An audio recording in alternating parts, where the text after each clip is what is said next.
soy Belén González y en este video vamos a abordar lo referente a hidrocefalia y epilepsia, haciendo un principal enfoque en los estudios radiológicos que podríamos utilizar para este tipo de patologías. En primer lugar, como objetivos tenemos describir los mecanismos fisiopatológicos y diferenciación entre los diferentes tipos de hidrocefalia, mediante criterios tanto radiológicos como clínicos. En segundo lugar, reconocer cuáles son las causas y sobre todo los hallazgos por imágenes más frecuentes que encontraremos en epilepsia y la relación que puede existir con patologías estructurales. En tercer lugar, vamos a analizar cuál es la utilidad de la resonancia magnética, que es el principal estudio que vamos a utilizar en estas patologías, enfatizando en su rol para la identificación de causas tratables. Y por último, comprender las complicaciones del manejo de la hidrocefalia, sobre todo al utilizar el tratamiento derivativo, ya que tiene algunos riesgos potenciales que ya veremos a continuación.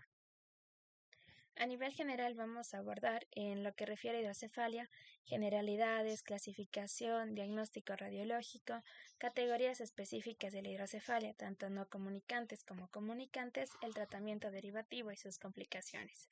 En cuanto a epilepsia hablaremos lo que es la epidemiología, la descripción, las causas y el diagnóstico radiológico. Para iniciar con hidrocefalia. La hidrocefalia a nivel general se va a definir como una dilatación del sistema ventricular asociada a una disminución de los espacios subaracnoideos extraventriculares. Esto se debe a un aumento de la presión dentro del sistema ventricular. ¿Por qué puede generarse hidrocefalia? En términos generales, por dos motivos, ya sea por un aumento excesivo en la producción de líquido cefalorraquídeo o en su defecto por algún tipo de obstrucción dentro de este sistema que impide un drenaje adecuado. ¿Qué contiene como tal entonces el sistema ventricular? Contiene líquido cefalorraquídeo, el cual se trata de un fluido fisiológico que cumple funciones muy importantes para nuestro organismo. En primer lugar, nos ayuda en lo que sería el amortiguamiento de movimientos bruscos, sobre todo a nivel encefálico. También nos ayuda como un sistema de defensa porque contiene células inmunitarias que protegen de infecciones posibles al sistema nervioso central. Y también nos ayuda a mantener una presión intracraneal de manera estable. Lo que sería la producción y reabsorción de líquido cefalorraquídeo mantienen un equilibrio estable, en donde suele ser superior la reabsorción a la producción. Existen ciertas situaciones en las que puede generarse una disminución en la formación de líquido cefalorraquídeo. Estas van a ser incremento dentro de la presión intracraneal con valores próximos a la presión arterial, fallo en la presión de perfusión cerebral o fallo energético que impide los mecanismos necesarios para la producción de líquido cefalorraquídeo. La reabsorción de líquido cefalorraquídeo de igual manera, esta va a depender principalmente de la presión intracraneal y de hecho tiene que alcanzar un umbral dentro de lo que es presión intracraneal para que se inicie como tal la producción de líquido cefalorraquídeo, a la que se le denomina la presión de apertura. Ahora hablar sobre lo que es el movimiento pulsátil del líquido cefalorraquídeo.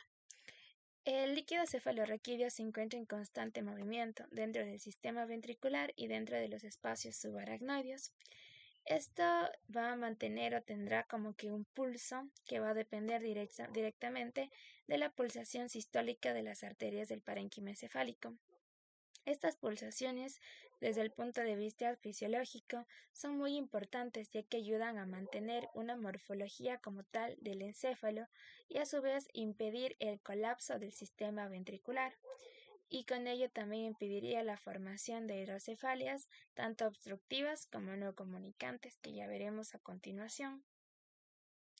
Estas se pueden observar, como vemos en la imagen, mediante una resonancia magnética, donde, como está indicado con la flecha, se ven zonas más estrechas o estrechamientos a nivel del sistema ventricular, principalmente en los agujeros de Monro, en el acueducto de Silvio y en el agujero de Magendie.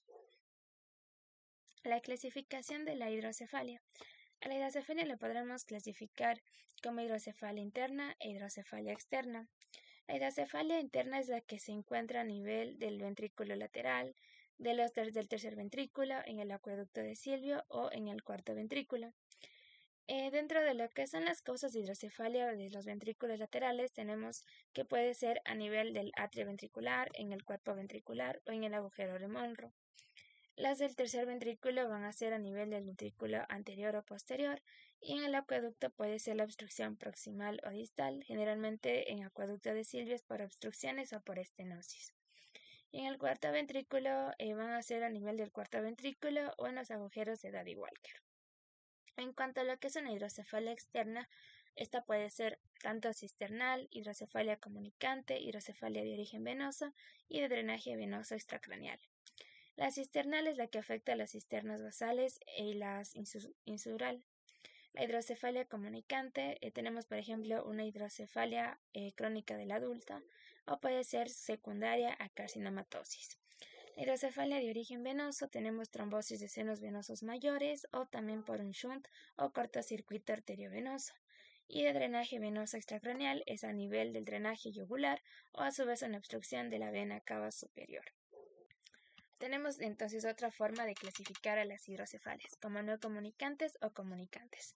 La no comunicante también recibe el nombre de hidrocefalia obstructiva, porque en ella existe algún motivo, alguna causa, que generalmente es una estenosis, un tumor, un quiste o una atresia, que genera como tal un impedimento en la circulación normal del líquido cefalorraquídeo.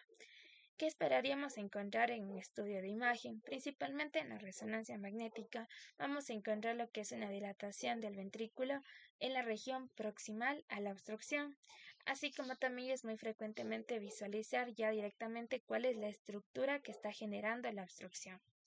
Mientras que en la hidrocefalia comunicante o no obstructiva recibe esta denominación comunicante porque no existe ningún tipo de agente que me genere obstrucción directa del líquido cefalorraquídeo. En magnética vamos a ver una dilatación simétrica de los ventrículos, y esto debido a que no hay una obstrucción como tal, y también lo que son los espacios subaracnoideos se encuentran colapsados.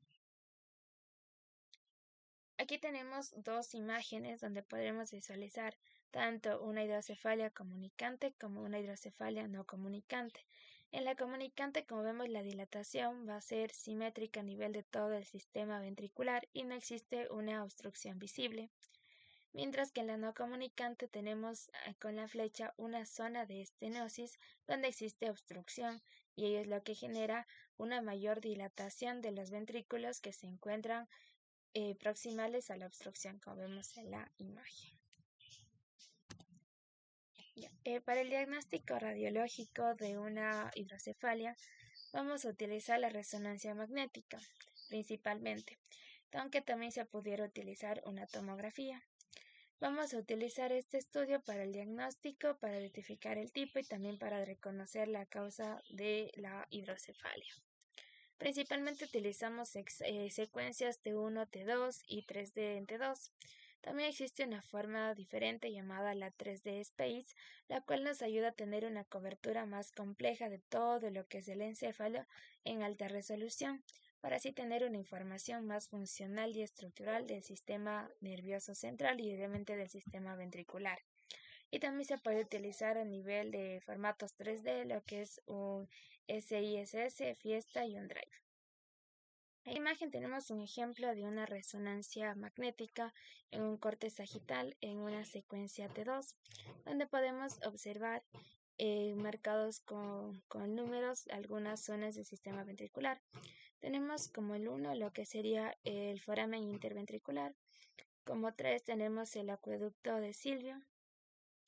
Para lo que es el diagnóstico radiológico tenemos algunos criterios. En primer lugar tenemos el conocido índice de Evans. Este índice de Evans se calcula midiendo lo que sería el diámetro transversal de las astas frontales de los ventrículos laterales y el diámetro transversal máximo intracraneal. Como vemos en la imagen, este es el primer diámetro de las astas frontales del ventrículo lateral y este es el diámetro transversal máximo intracerebral, ¿no? Al realizar una división entre estos dos valores tenemos el famoso índice de Evans, el cual se espera sea menor a 0.3. Si es mayor a 0.3, se dice que tenemos una ventriculomegalia. Otros hallazgos que podemos encontrar van a ser, en primer lugar, una discrepancia entre el sistema ventricular y el espacio subaracnoideo. Los surcos corticales pueden observarse normales o completamente colapsados. Puede haber una disminución de la distancia mamilo-pontina y también adelgazamiento y elevación de lo que se conoce como el cuerpo calloso. Aquí tenemos en esta imagen otro ejemplo de cómo es el índice de Evans. Tenemos la primera medida calculada a nivel de las astas frontales del ventrículo lateral y la segunda a nivel de la zona más amplia de lo que sería el encéfalo, ¿no? El diámetro transversal más amplio. Y tenemos un valor de 0.39 en este ejemplo. Tenemos aquí una manera de interpretación. De 0.20 a 0.25 es normal. De 0.25 a 0.30 se puede considerar una ventriculomegalia posible o temprana, o también podría llegar a ser considerado normal, pero ya cuando es mayor a 0.30 hablamos de ventriculomegalia y por ende de una hidrocefalia. Cabe mencionar que existen algunas excepciones. Por ejemplo, en el adulto mayor puede ser mayor de lo esperado de los 0.25 a 0.30. Sin embargo, el paciente es completamente sano, por ello también es importante analizar la clínica del paciente. Hablando ahora sí de lo que son ya las categorías específicas de las hidrocefalias, tenemos en primer lugar una hidrocefalia por formación excesiva de líquido cefalorraquídeo. Como les mencioné en un principio, siempre va a existir un equilibrio entre formación y reabsorción, donde la reabsorción tiende a ser mayor. Pero va a haber situaciones en las que puede haber un exceso en la producción de líquido cefalorraquídeo, de manera que la reabsorción no va a ser suficiente para mantener una presión intracraneal adecuada y generará ello una hidrocefalia. La principal causa suelen ser estos papilomas de los plexos coroideos que podemos observar en el corte coronal, donde se va a observar en esta imagen de aquí lo que sería un papiloma de plexos coroideos. Y este papiloma de plexos coroideos implicaría una hidrocefalia. ¿Por qué se genera hidrocefalia con estos papilomas? Porque se da una sobreproducción de líquido cefalorraquídeo, o en segundo lugar por mecanismos o efecto de masa que genera obstrucción en la reabsorción y circulación de líquido cefalorraquídeo. La localización más frecuente de estos papilomas suelen ser en los niños a nivel de los ventrículos laterales, mientras que en el adulto, como vemos en la imagen, es más frecuente a nivel del cuarto ventrículo. Ya, aquí tenemos otro caso. Tenemos de igual forma una secuencia T1 en corte central, que se evidencia a este nivel lo que sería un papiloma de plexos coroideos, que bueno, también vemos que genera un efecto de masa, generando también obstrucción y a su vez genera una sobreproducción de líquido cefalorraquídeo. De igual manera aquí tenemos en secuencia T2 de igual forma un papiloma. ¿Ya?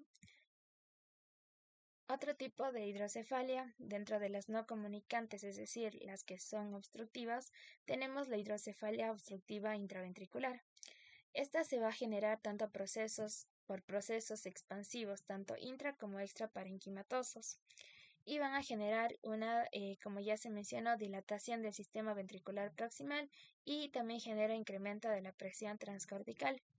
Puede tener diversas localizaciones. Dentro de las más conocidas tenemos, bueno, en primer lugar la supratentorial, en la cual se va a generar una estenosis, como vemos aquí, a nivel del acueducto de Sylvian o acueducto mesencefálico, que es este nivel. Ya, aquí va a haber una estenosis.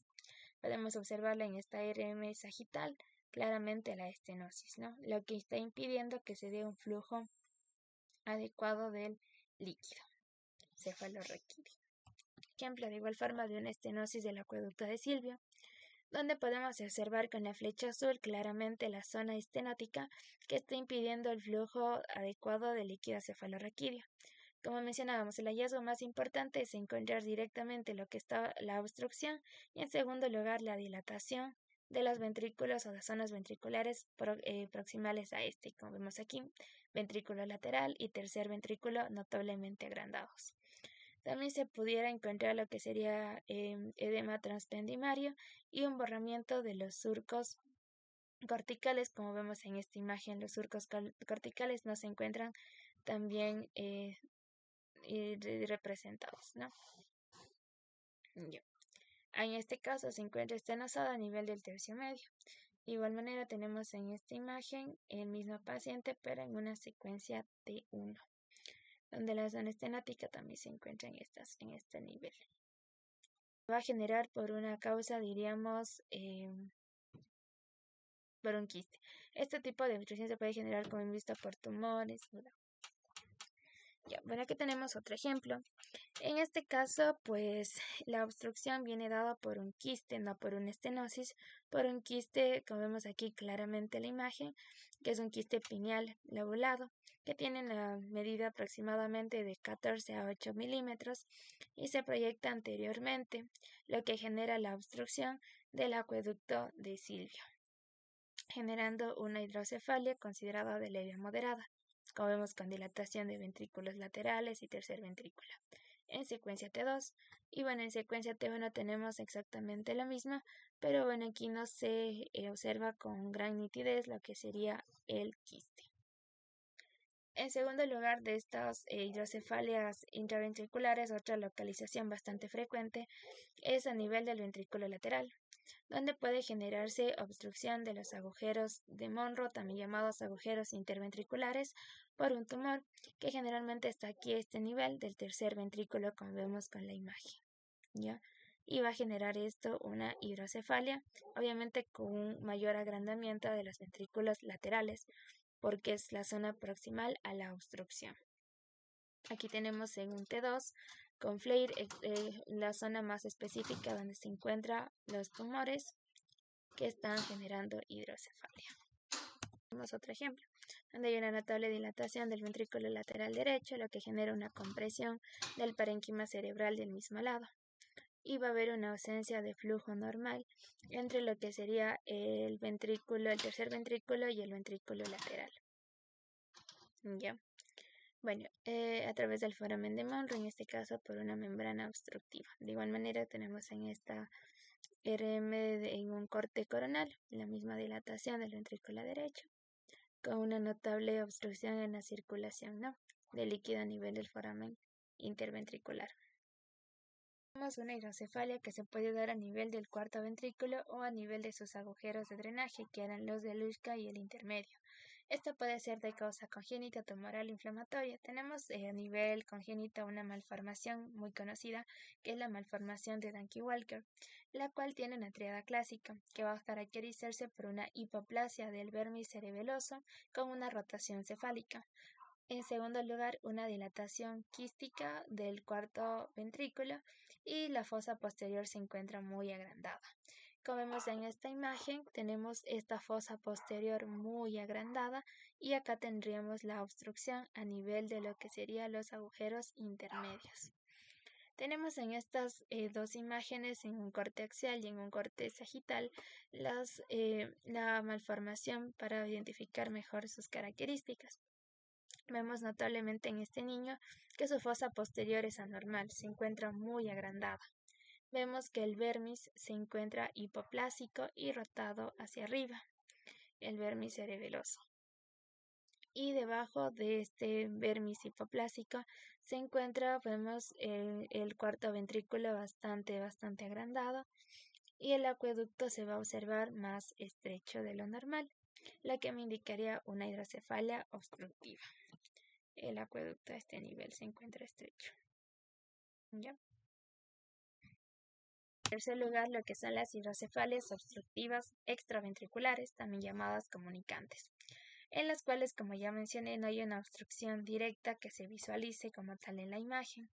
Esta puede ser causada por una hemorragia subaracnoidea, por meningitis o por un traumatismo craneoencefálico, que va a generar una dilatación global de todo el sistema ventricular, que inicia en las astas temporales y también genera dilatación de los recesos anteriores del tercer ventrículo. En primer lugar, la causa de hemorragia subaracnoidea. Estas hidrocefalias se pueden generar principalmente como una complicación de la hemorragia, tanto de manera aguda como subaguda. Y se da generalmente si se presenta durante las primeras etapas de forma precoz, diríamos que es por una invasión hemática, invasión de esta sangre, lo que generará obstrucción interna, acompañado generalmente de una meningitis química y también bloqueo subaracnoideo extraventricular. Si la hidrocefalia se produce en épocas más tardías, hablamos de que se genera por adherencias subaracnoides o adherencias aracnoides cuando se presenta la hidrocefalia hasta 30 días después de la hemorragia subaracnoidea. Tenemos dos imágenes, un corte coronal y un corte sagital de un paciente, donde se visualiza este líquido hiperintenso que se encuentra llenando y expandiendo a nivel de la fisura de Silvio al lado izquierdo, y también algunos surcos adyacentes, como vemos acá en la otra imagen también. Y se identifica y se observa un pequeño, vemos esta zona más hiperintensa, que es un aneurisma saccular de la arteria cerebral media, y va a generar lo que sería una hemorragia por la ruptura de este aneurisma, y esto puede conllevar o generar lo que sería una hidrocefalia. Bueno, la segunda causa que mencionábamos era la meningitis infecciosa.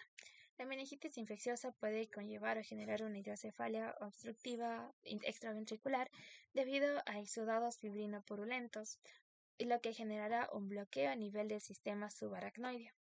Vamos a observar convexidad de los hemisferios cerebrales. Vamos a observar que las cisternas basales pueden encontrarse granulomatosas y va a haber ventriculitis por bloqueo del acueducto de Silvio, y también puede generarse una leptomeningitis. Donde vemos la flecha justamente es donde generó una estenosis, ¿no? Producto de la meningitis infecciosa a este nivel. Y aquí también se visualiza con la flechita. Y por último tenemos lo que es por traumatismo craneoencefálico, que realmente es muy poco frecuente que generen una hidrocefalia. Y bueno, en caso de generarlo requieren un tratamiento derivativo inmediato, que ya veremos en qué consiste. Y va a generar como tal un bloqueo en la circulación del líquido cefalorraquídeo a consecuencia de la hemorragia subaracnoidea, como ya habíamos mencionado anteriormente. Tenemos otras formas clínico-radiológicas especiales de hidrocefalia. Una de estas, la más conocida, es la hidrocefalia normotensiva o hidrocefalia crónica del adulto. Esta va a venir acompañada de manifestaciones clínicas como van a ser trastornos en la marcha, una demencia progresiva, va a generar en este caso hidrocefalia de tipo comunicante porque no hay una zona directa de obstrucción. Va a generar que la presión del líquido cefalorraquídeo generalmente sea normal durante la punción del lumbar, por ello se conoce como normotensiva, y puede venir acompañada de incontinencia tanto urinaria como fecal. Dentro de lo que esperaríamos encontrar en una resonancia magnética en hidrocefalia normotensiva es que el índice de Evans obviamente sea mayor a 0.3, que exista ausencia de obstrucciones internas, como ya mencioné, porque se trata de una hidrocefalia comunicante. Va a haber dilatación de astos temporales sin atrofia de las circunvoluciones hipocámpicas, dilatación de valles silvianos y lagos aracnoideos, colapso de los espacios subaracnoideos en la convexidad superior de los hemisferios y disminución del ángulo calloso. Tenemos en estas dos imágenes, una en un corte sagital y otra en un corte coronal, lo que es una hidrocefalia normotensiva. Tenemos en secuencia T1 y en secuencia T2.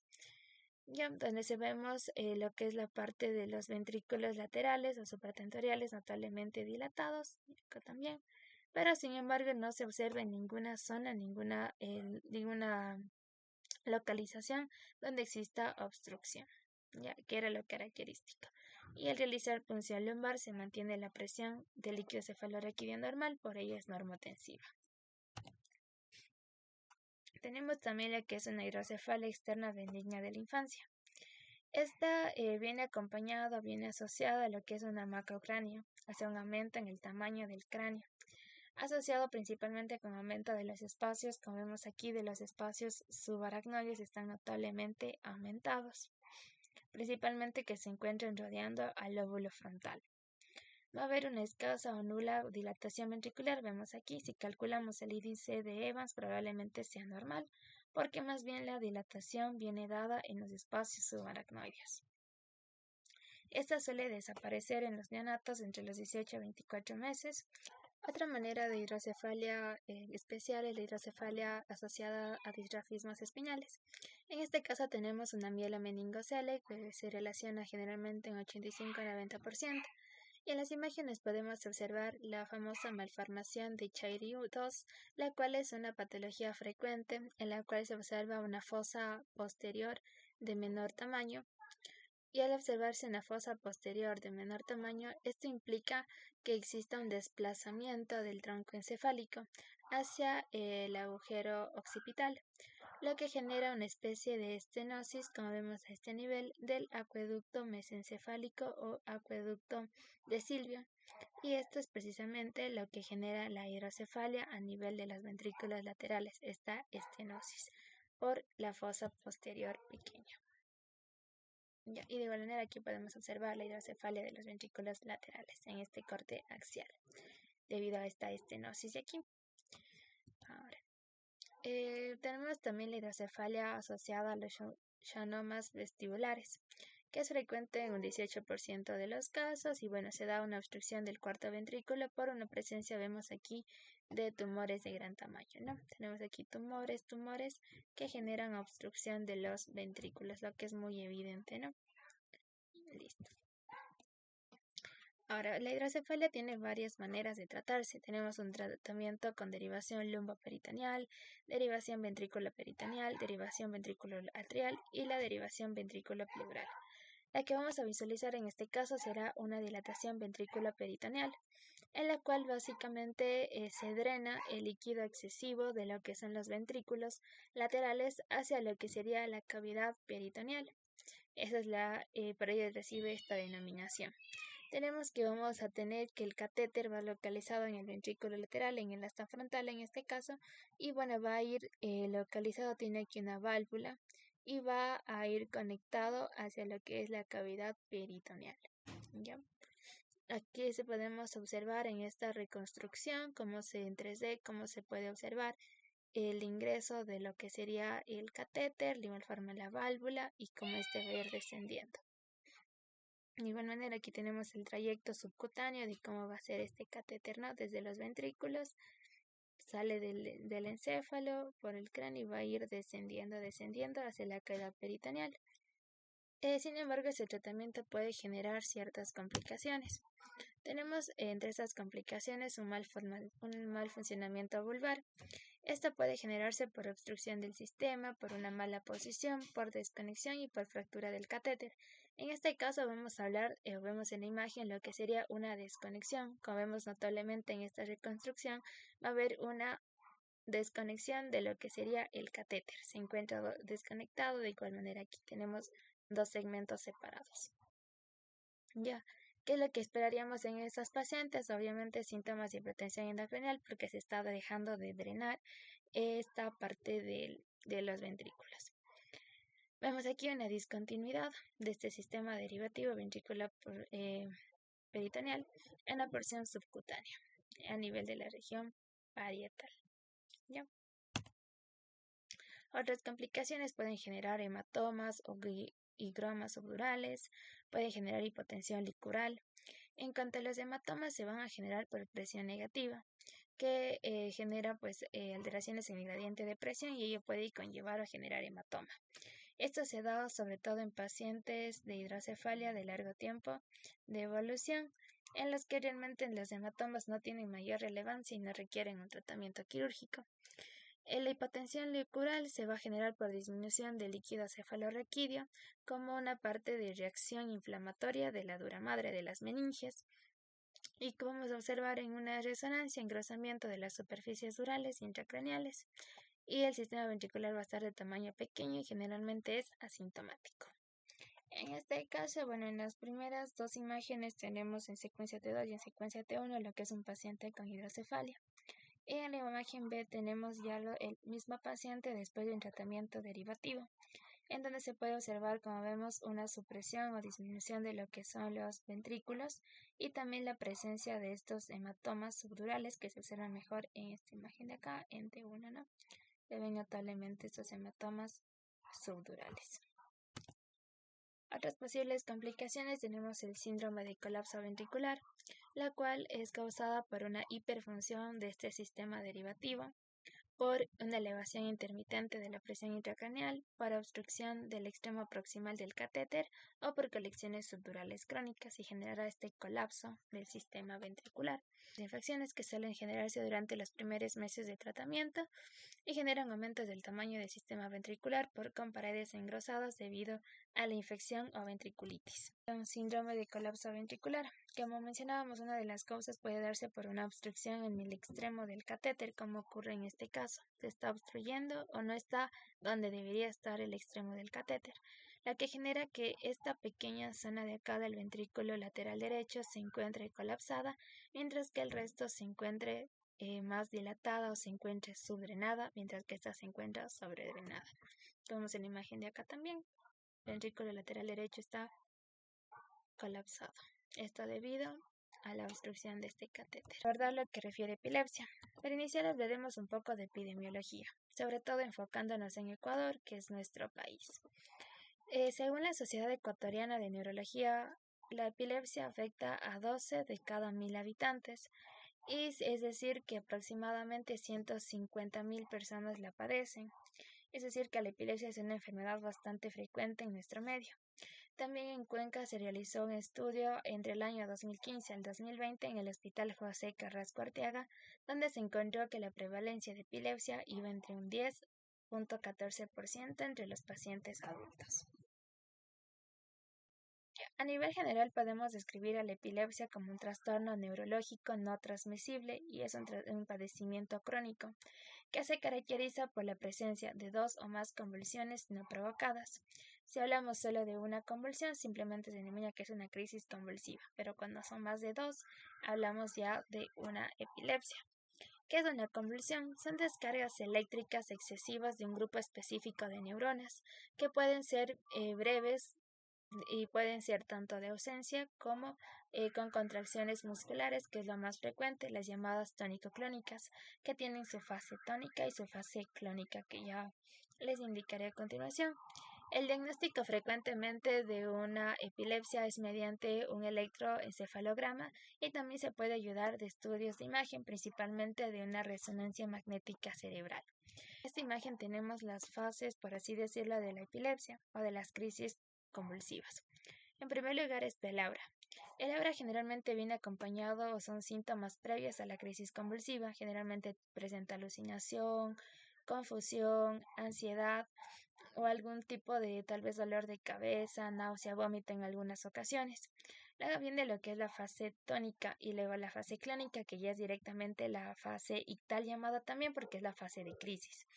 En la fase tónica se suele acompañar de rigidez muscular y también de incontinencia urinaria y también fecal. En segundo lugar, lo que es ya el estado clónico más bien viene dado por sacudidas musculares de manera violenta e incontrolables. Y luego viene la fase postdictal, en la cual lo que vamos siempre a escuchar es que el paciente no recuerda lo sucedido porque suele presentar esta amnesia de lo que sería la crisis convulsiva. Y generalmente el paciente se presenta letárgico después de la crisis convulsiva. ¿Cuáles son las principales causas? Esto va a depender mucho de la edad. En un pequeño, en un lactante, las principales causas son la hipoxia o isquemia perinatal, tal vez por una lesión intracraneal obstétrica, tal vez por infecciones agudas o algún tipo de alteración metabólica, porque sabemos que los lactantes son muy susceptibles a alteraciones metabólicas y pueden contribuir a la formación de estas crisis. En los niños, realmente la causa más frecuente son las convulsiones febriles, que generalmente se dan por infecciones, y también puede ser por algún tipo de traumatismo y también de causa idiopática. En la edad de 12 a 18 años, que ya son personas adolescentes, generalmente se da por causa idiopática, tal vez por uso o suspensión de lo que es algún medicamento, generalmente también de drogas o por traumatismos. Y en los adultos generalmente es por un tumor cerebral, por un accidente cerebrovascular de causa no conocida y también pudiera ser por trastornos metabólicos. En cuanto a lo que son los exámenes de imágenes, no en todos los pacientes vamos a realizar un estudio radiológico. Es así que la ILAE ha establecido ciertos parámetros de cuándo sí debo realizar un examen radiológico. Tenemos entre estos criterios 5. Primero, cuando hay aparición de crisis focales en cualquier edad de inicio. 2. Cuando es de inicio de crisis generalizadas o cuando son inclasificables durante el primer año de vida o durante la edad adulta. Ahí tenemos que realizarla. Cuando existe evidencia de que esta crisis genera un déficit neurológico o neuropsicológico. Cuando existe dificultad para controlar la crisis epiléptica, es decir, es fármaco resistente, que es lo que vamos a mencionar a continuación, y también cuando existe cambios en el patrón de crisis, es decir, era una crisis focal y luego pasó a ser general, o viceversa. Entonces vamos a enfocarnos en las crisis epilépticas, epilepsias resistentes a fármacos, que son las más frecuentes, las cosas más frecuentes para utilizar una resonancia magnética. ¿Y qué son estas? Obviamente, como mencionábamos, que luego de haber realizado un tratamiento por un periodo adecuado, no se ha conseguido libertad de convulsiones durante por lo menos unos 12 meses, a pesar de utilizar ya sea monoterapia o terapia combinada. Tenemos que se deben realizar 3 secuencias principales, T1, T2 y FLAIR. Se suelen realizar en planos coronal y en plano perpendicular a los hipocampos, porque veremos que las zonas más frecuentes de afección de las epilepsias es la región hipocampal. Los cortes generalmente se sugieren que sean de un grosor de 3 a 4 milímetros y si realizamos la FLAIR, que es de manera opcional, podemos realizarla en cortes de 1 a 1.5 milímetros. Entonces, la epilepsia resistente a fármacos, como mencionaba, su principal origen es a nivel temporal, principalmente a nivel del hipocampo. En primer lugar, tenemos que realizar un recuerdo anatómico de qué es el hipocampo. El hipocampo forma parte como tal del lóbulo temporal y también del sistema límbico, ¿no? Que es la parte que controla principalmente lo que son emociones y tiene muchas funciones muy importantes. Ya, bueno, tenemos en esta imagen de acá lo que sería un recuento de lo que corresponde al sistema límbico. Tenemos el giro cingulado, que está de coloración verde, el cuerpo cañoso, el fornix. Tenemos también el hipocampo, que es la región que se encuentra de color morada, que esa es la principal zona de las epilepsias, que ya veremos, este hipocampo, que forma parte del sistema límbico. Tenemos también lo que sería el grupo anterior de los núcleos del tálamo y otros componentes del sistema límbico, ¿no? Lo que más nos interesa es recordar la localización anatómica del hipocampo, ¿no? Que es este nivel. De igual manera, aquí tenemos en esta imagen, zona punteadita, me corresponde a lo que es el hipocampo, ¿no? Ya, cabe mencionar que también tenemos que considerar algunas variantes anatómicas que pueden existir en el hipocampo, como el tamaño entre las asas temporales y también la persistencia de una cisura hipocámpica. Otras localizaciones muy frecuentes también de epilepsias, además del hipocampo, van a ser la amígdala, como ya les había indicado en esta imagen, que es esta zona de aquí. También vamos a encontrar otras estructuras parahipocámpicas, la circunvolución fusiforme y los círculos temporo-occipitales. Ahora, tenemos en primer lugar como la principal causa de epilepsia lo que es una esclerosis mesial temporal. Esta, como vemos, es un 50-60% de los casos, es lo más frecuente. Y para ello se utiliza resonancia magnética, ya que es sensible en un 25%. Eso es bastante buena para el diagnóstico de esclerosis mesial. Clínicamente, ¿qué presenta el paciente? Presenta crisis focales que son complejas y convulsiones o convulsiones febriles en el caso de los infantes. Esta se genera como tal por una pérdida de neuronas a nivel de lo que sería el hipocampo, lo que se conoce como una gliosis. La patología suele venir acompañado de una patología dual, es decir, acompañado de otra manifestación, generalmente armatomas, gliomas o lesiones malformativas en un 10 a un 30%, puede venir acompañado de algo más, además la esclerosis mesial. ¿Qué hallazgos esperamos encontrar? Vamos a encontrar una atrofia del hipocampo, aumento del tamaño de las astas temporales, una hiperseñal en FLAIR y en T2, atrofia del sistema límbico y atrofia de la circunvalación fusiforme. Tenemos en esta imagen en diferentes secuencias podemos observar evidencias de atrofia y pérdida de la arquitectura y aumento de la señal. Vemos en esta imagen de T2 va a haber un aumento de la señal a nivel del hipocampo derecho, ¿no? Tenemos imágenes, esta es una T1, esta será una T2 y esta será una FLAIR. Y en las tres se pueden observar lo mismo. Atrofia, vemos se encuentra más atrofiada si comparamos el lado izquierdo con el lado derecho. En el lado derecho se encuentra una gran atrofia de lo que sería pues el hipocampo. Aquí también, aquí se visualiza mejor esta hiperintensidad a nivel de T2 si comparamos los dos lados. Y así se visualizaría básicamente una esclerosis mesial, que es una de las principales causas de epilepsia. Estas imágenes de acá, donde observamos en un corte sagital en una secuencia T2 que la cabeza del hipocampo del lado derecho se encuentra atrofiada. Y en la siguiente imagen podemos observar focos de intensidad anormalmente aumentados que afectan a ambos lóbulos temporales, es decir, es bilateral. En este caso, la esclerosis mesial se encuentra en ambos hemisferios cerebrales. Tipo 1 vamos a observar es difícil de ver realmente en una resonancia magnética y se puede encontrar hipoplasia del lóbulo temporal, un mínimo engrosamiento cortical y se suele asociar a esclerosis mesial. Mientras que en la tipo 2 esta es más fácil de visualizarla en una resonancia magnética, se ve un notable engrosamiento cortical, una mala delimitación o separación entre sustancia blanca y sustancia gris y alteración de la señal en embudo de lo que es la sustancia blanca desde la corteza hacia el ventrículo. En esta imagen tenemos una displasia cortical tipo 2, donde se observa una displasia focal de la circunvolución focal, como se observa en esta zona marcada con la flecha. Otra causa frecuente de epilepsia van a ser las lesiones tumorales, que habíamos mencionado que es muy frecuente en los adultos, sobre todo adultos mayores. Bueno, estos pueden ser tanto tumores benignos como tumores malignos. Dentro de los benignos tenemos gangliomas, amartomas y cavernomas, y dentro de los malignos tenemos los astrocitomas.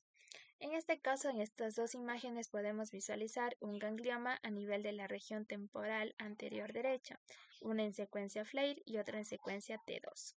Y se va a observar como esta cavidad quística con un pequeño nódulo a lo largo de la pared lateral. Es un hemangioma cavernoso. Tenemos tres secuencias en cortes coronales del mismo paciente. Tenemos una T1, tenemos una T2 y tenemos un FLAIR, donde se va a observar una intensidad de señal mixta en las regiones de hiperintensidad o hipointensidad. Ya, y estas son zonas frecuentes de hemangiomas cavernosos, que no son estas zonas de aquí, ¿no? Donde hay regiones de intensidad mixta. Ya, eso corresponde con este tipo de hemangiomas cavernosos. Como conclusión, podemos mencionar que el estudio de líquidos cefalorraquídeos, su circulación y las alteraciones en su circulación normal nos ayuda en el diagnóstico preciso de una hidrocefalia, lo que es importante para realizar un tratamiento de manera oportuna. En cuanto a la epilepsia, podemos mencionar que las técnicas de neuroimagen, principalmente la resonancia magnética, es muy importante para detectar causas estructurales subyacentes de la misma, como una esclerosis mesial o una displasia, lo que puede requerir un tratamiento quirúrgico, ya que, como vimos, son fármacos resistentes. Por más que tratemos con fármacos, nunca el paciente va a encontrarse de manera más estable. Entonces eso es muy importante que conozcamos, sobre todo qué hallazgos encontraremos en las imágenes, porque como sabemos, viene siempre dado de la mano la clínica con la radiología y es fundamental que conozcamos ambas partes. Y gracias por su atención.